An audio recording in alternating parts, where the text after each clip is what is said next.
Usa ka gamayng mensahe mga igsoon nining mabungahon nga kagabhion. Duha ra man gyud ang rason nganong nag-antos ta karon. Ang una tungod na sa atong pagkakristohanon. Normal ra man gyud na nga naa tay mga alantuson. Ug ang ikaduha nga rason kung nganong nag-antos ta karon tungod na kay consequences sa sayop natong desisyon.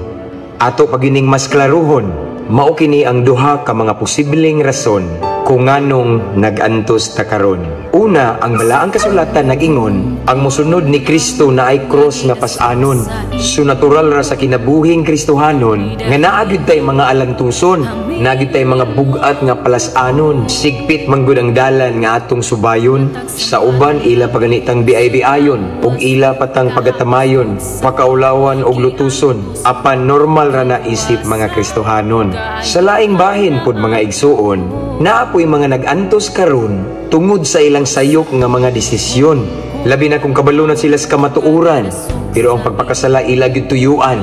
Mao nay mga pag-antos nga tinuyuan kay resulta sa sayok nga binuhatan. Sumao na ang ilang kalahian. Nag-antos tungod sa pagsunod sa sugo sa atong amahan ug nag-antos tungod sa gibuhat natong dautan. So mga igsoon na ako'y pangutana, sa karon nag-antos ba pug ka? Duha ray posibleng rason ana. Either tungod sa imong pagsunod niya o resulta sa imong gihimong sala. Pahinumdom ra ni mga higala uban sa gugma. Mabungahong kagabhion mga igsoon. Ampo amping abante. To God be all the glory. God bless.